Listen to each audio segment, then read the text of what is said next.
morning. On this episode of the Charter School Connection podcast, we are here with Steven Bartholomew from New Legacy Charter School in Aurora, Colorado. How are you today, Steven? I'm doing well. Thank you, Jenna.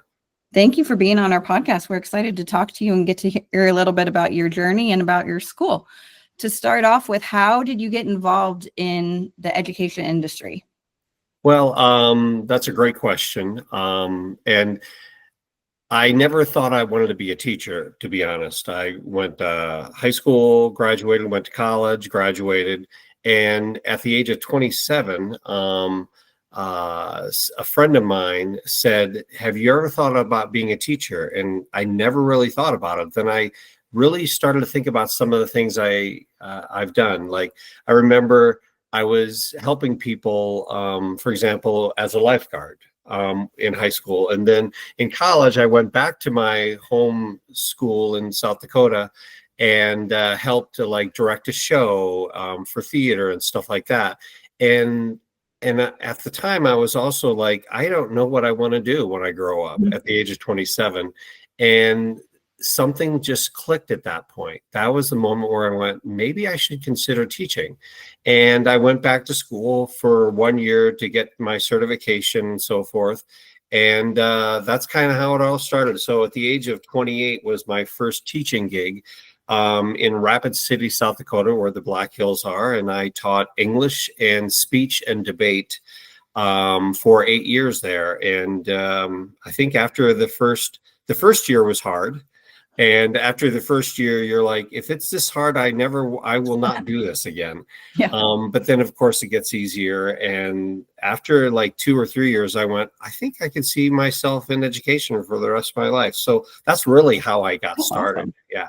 That's awesome. And so how did you go from being a teacher moving into administration? Another great question. I think I'm a reluctant person in the sense that I didn't think about being a teacher. I became one. And then as a teacher, I felt I was always fighting for the students, and I felt I was butting heads with the administration. So I was like, I don't want to be an administrator. I just want to be a teacher. I think what really changed, though, was after 8 years in Rapid City, South Dakota, at a traditional school of almost 2,000 students, I moved to Rhode Island, and I ended up teaching at Big Picture Learning in Providence, Rhode Island. It's called the Met High School, and it's a school that's really focused on personalized learning and real world learning. And it's also focused on small classes and stuff like that. So I was a teacher, but I was also an advisor. And that's where I really started to see what it's like to do how do I put this? Alternative education. I really saw that as the first step into that. And after a few years doing that, my principal then said, "You would be a great principal." And I was like, but I didn't want to be a principal. And then I became a principal, and then I was that for 11 years. And then for family reasons, from Rhode Island, moved to Colorado, where I just finished my 7th year as the executive director at New Legacy Charter School.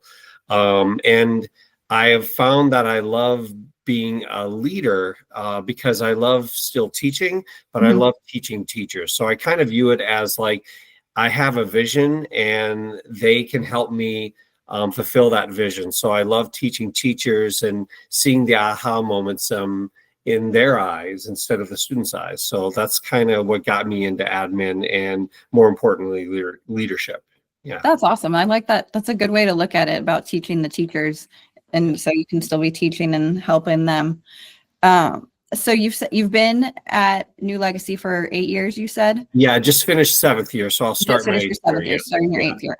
Awesome. What makes New Legacy special? Well, now we're getting into something that's amazing. So New Legacy was started 10 years ago. We just finished our 10th year, and the founder, Jen Douglas, she recognized there was a need to help teen parents. And the national graduation graduation rate for teen parents is around 50%. Mhm. And it's not because they don't want to graduate. It's because the systems are not set up for them to be successful when they have a child. Right. So she started New Legacy Charter School, which is specifically for parenting and pregnant teens. And not only do I have a high school in the building, but we have an early learning center. Oh, wow. So you can't have teen parents coming to school if they don't have any place to bring their child, right? Right. Yeah. When after 3 years with Jen leading, she decided to step down, and I was hired. And I was hired because of my experience with real world learning and Mhm. personalized learning and stuff like that.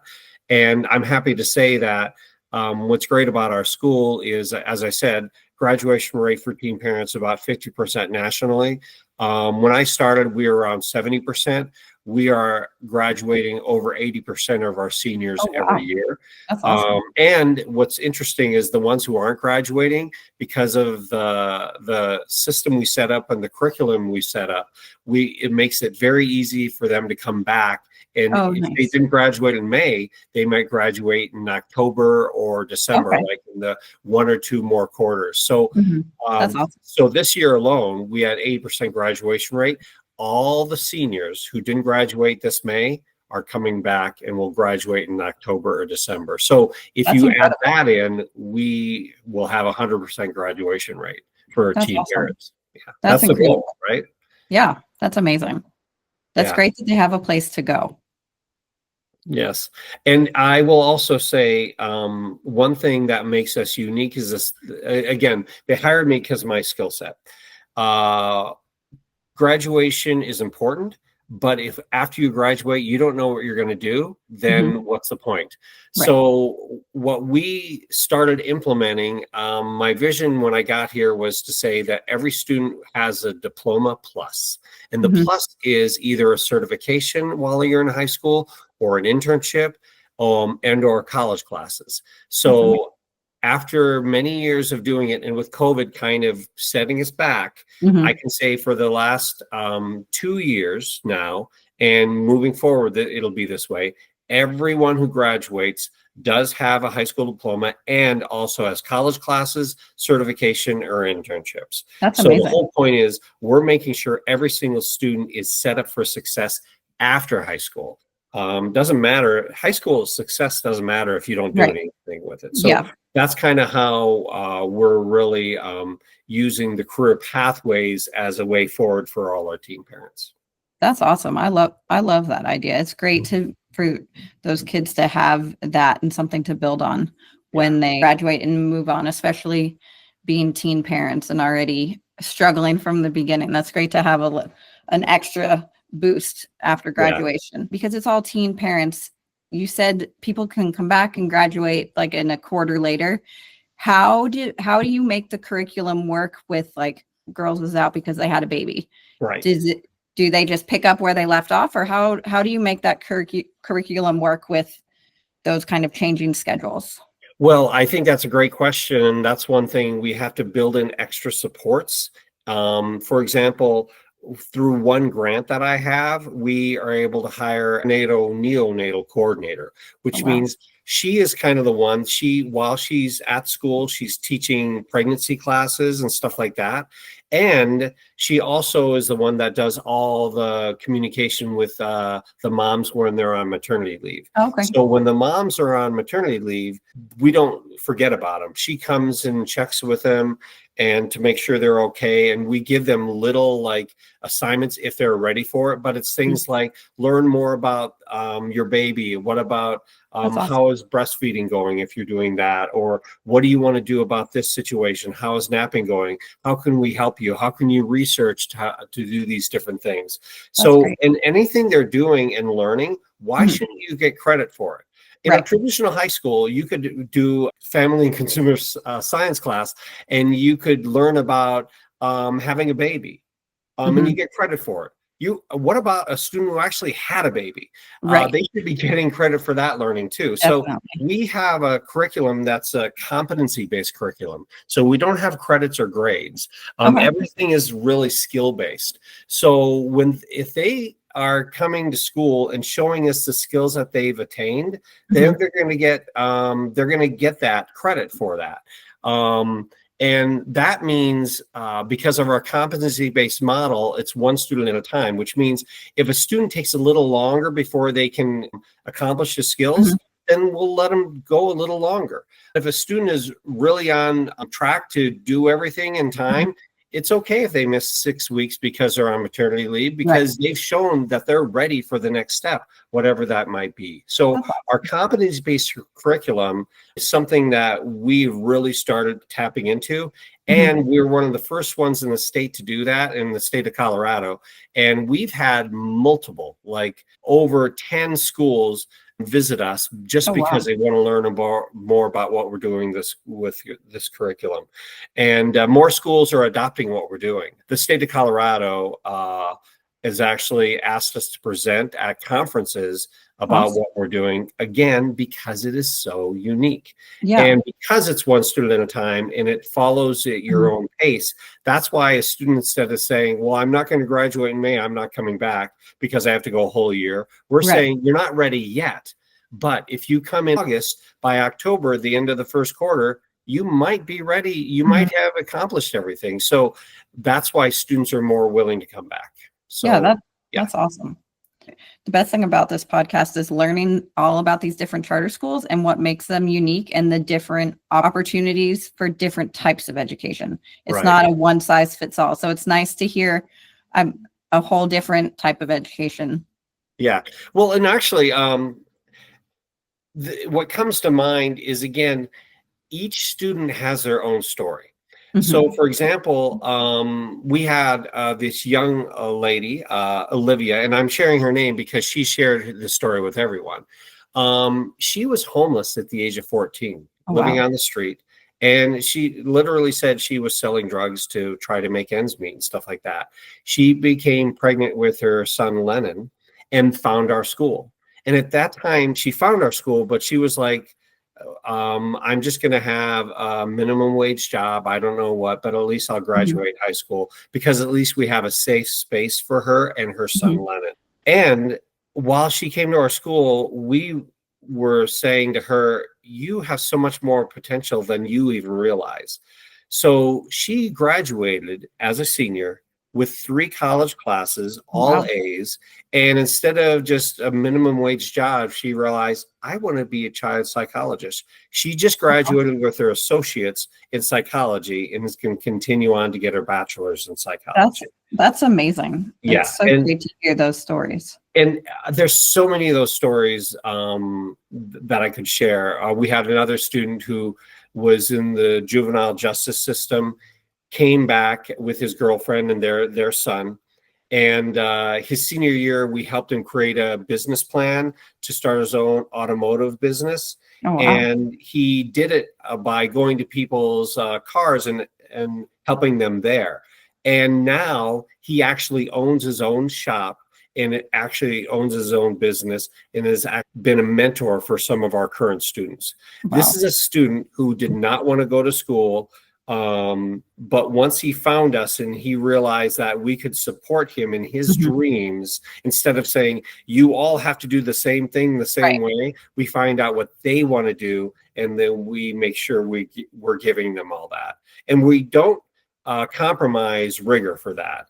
Our students are working hard. You can ask them when you find they're passionate about something and you can engage them, they will work harder than any traditional classroom.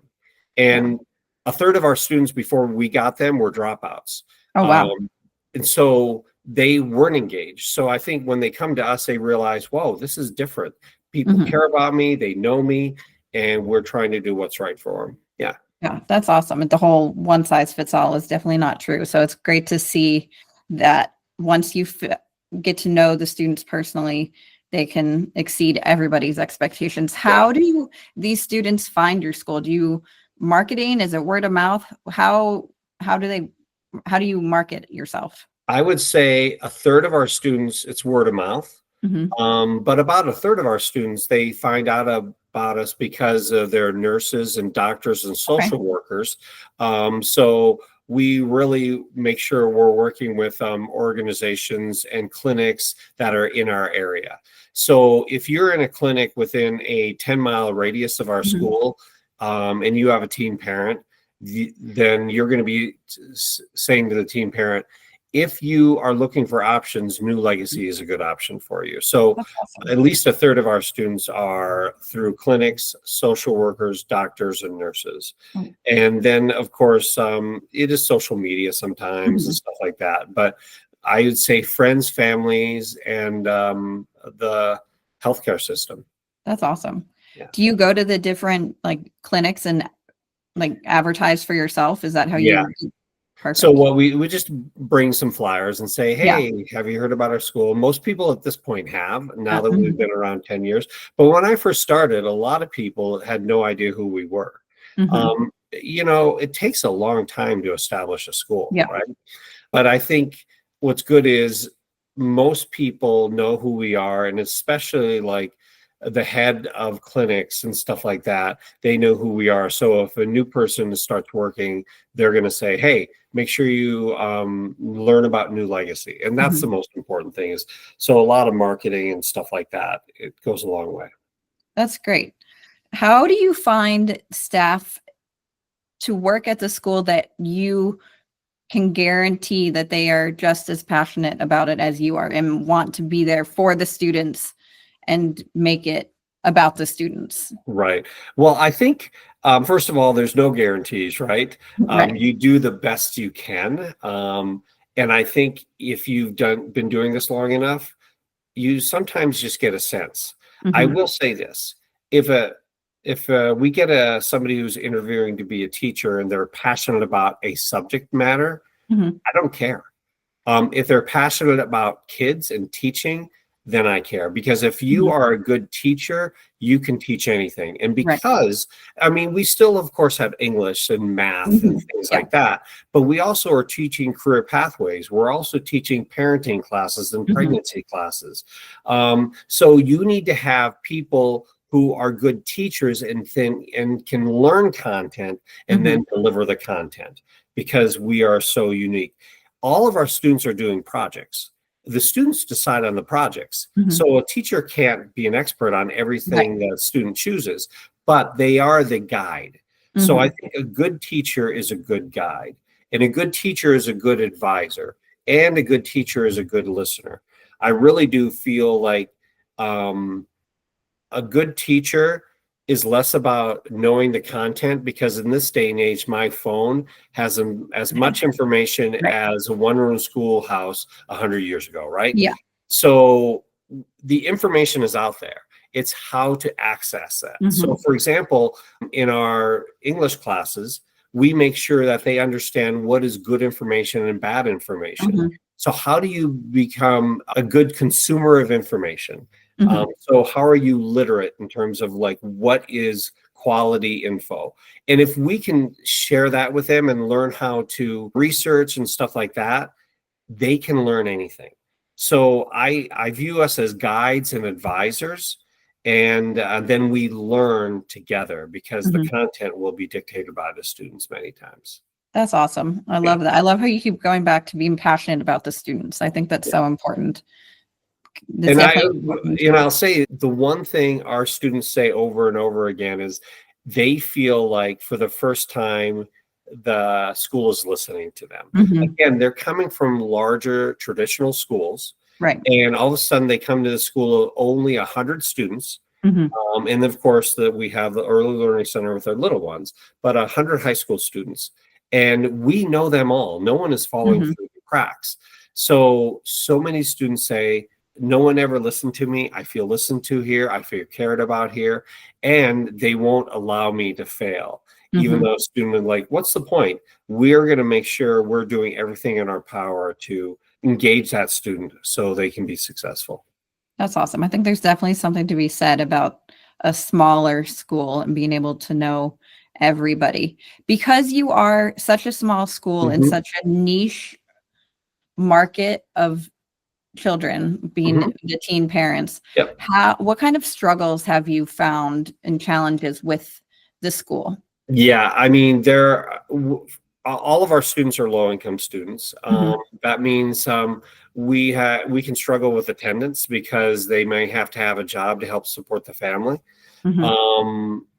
Attendance is an issue also because keep in mind, if you're sick, you and your child are not coming to school. Right. If your child is sick, you and your child are not coming to school. Exactly. So double the amount of absences somebody is going to have, Right.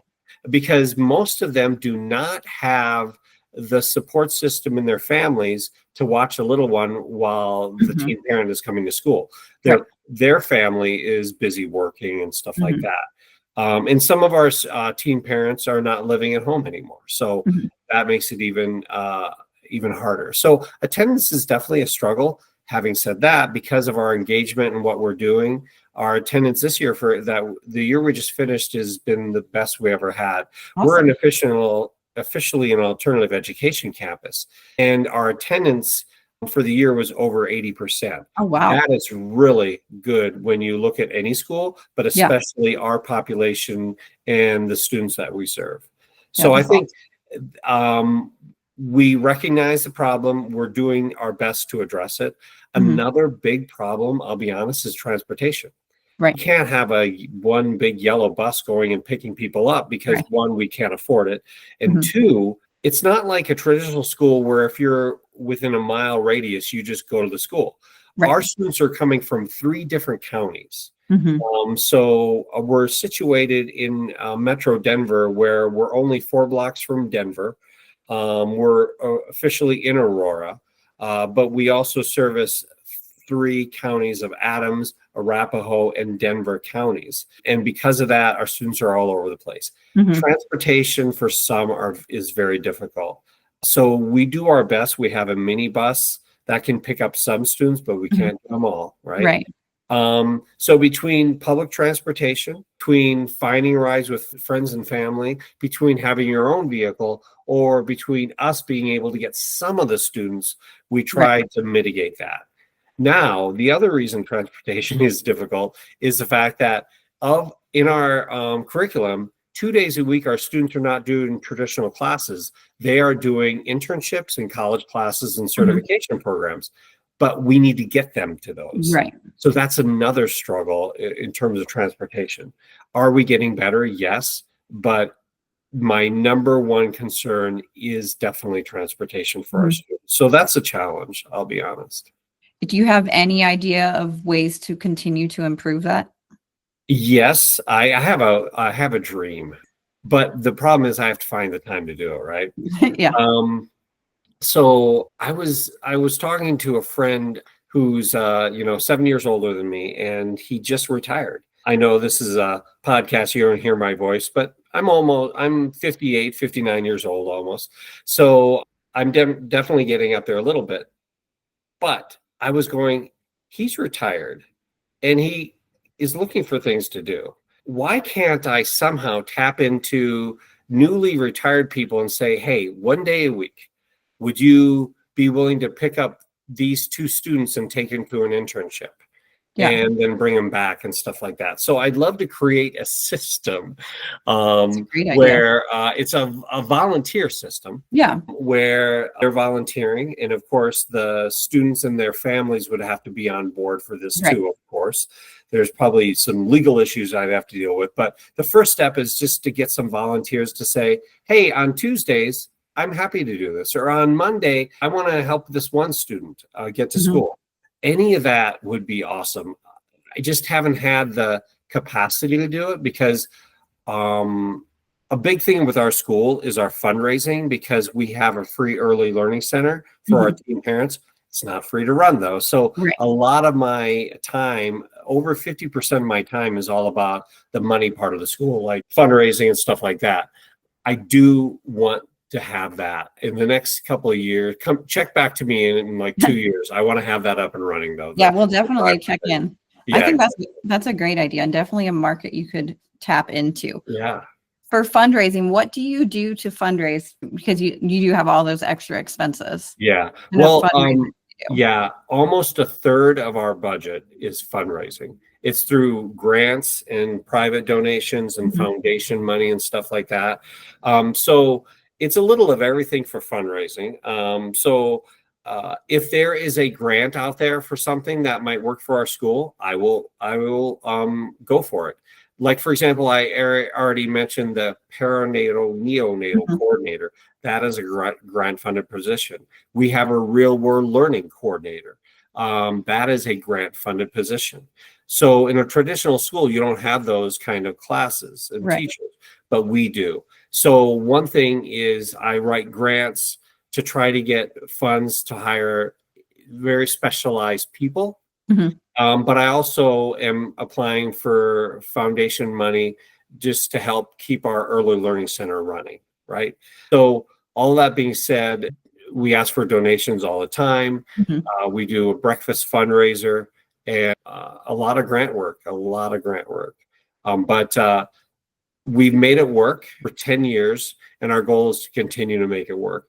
There is some challenges specifically in the state of Colorado. We are in a budget crisis right now, like some other states are.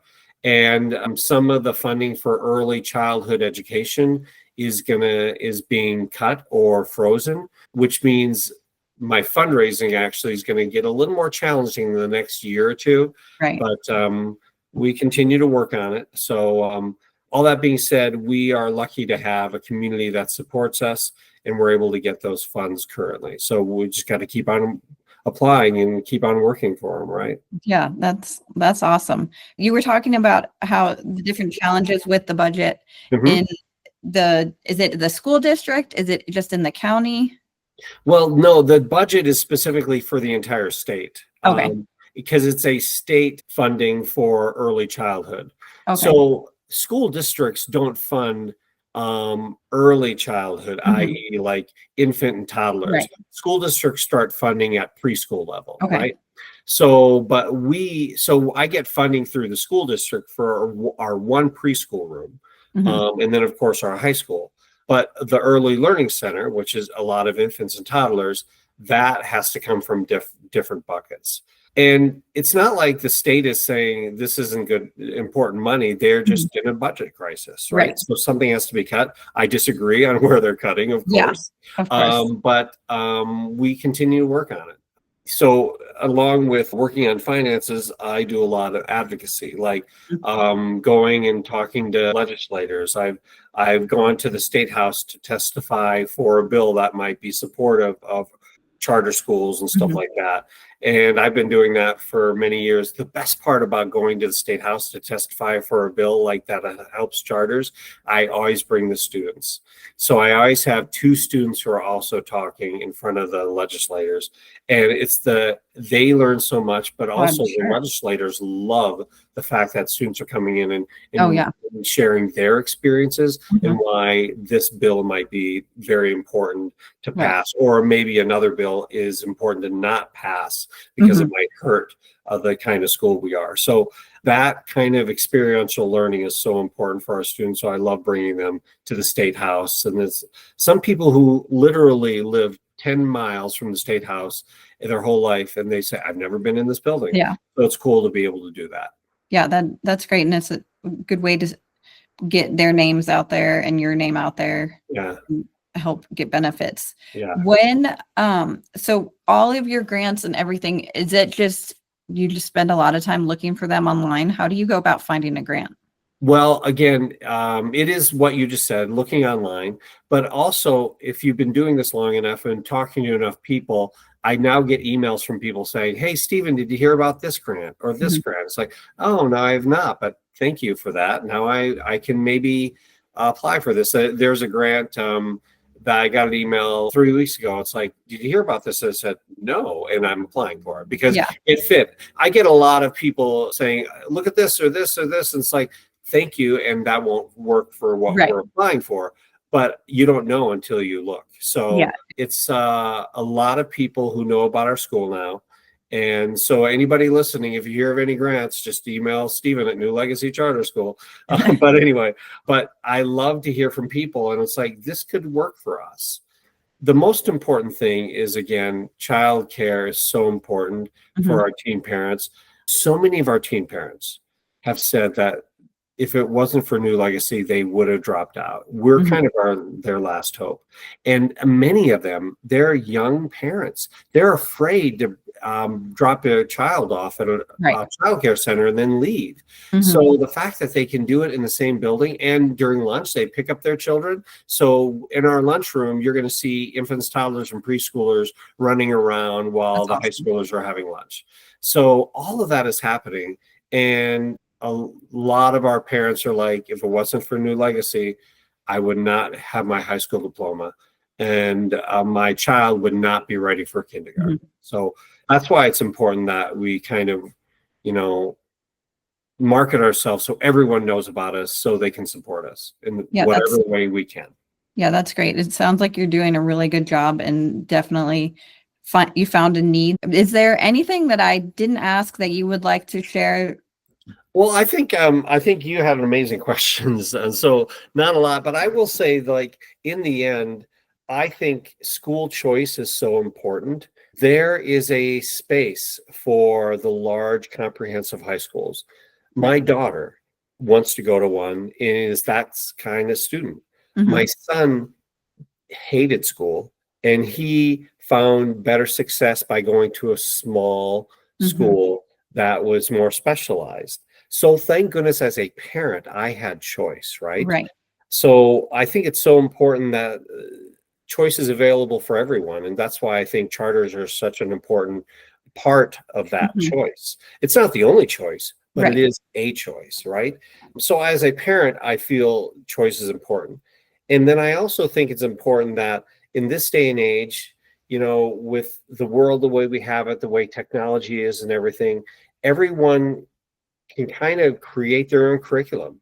Mhm. I do think it's important that we stop thinking about education as checking boxes, Right. and more about filling buckets Mhm. and being passionate and engaged. Because if students are passionate and engaged, we just have to give them the skills to take off. Right. They're going to be amazing. You know, Yeah. when I was a teacher, the traditional high school where I taught English and debate, I remember I taught Shakespeare. It was great. I loved it. Mhm.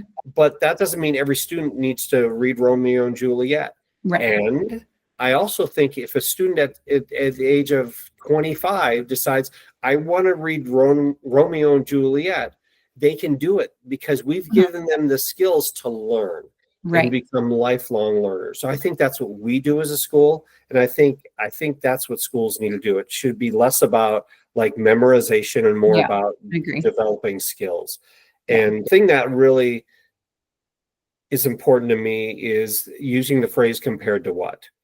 A lot of students are like, well, I don't fit in this box, or I don't Mhm. fit in this box, or whatever. It's like, but don't compare yourself to anyone else. Right. You are doing well for who you are. I Mhm. was talking to another school leader, and they have a school like ours, with not for teen parents, but Mhm. like for students who maybe weren't successful in other schools. Mhm.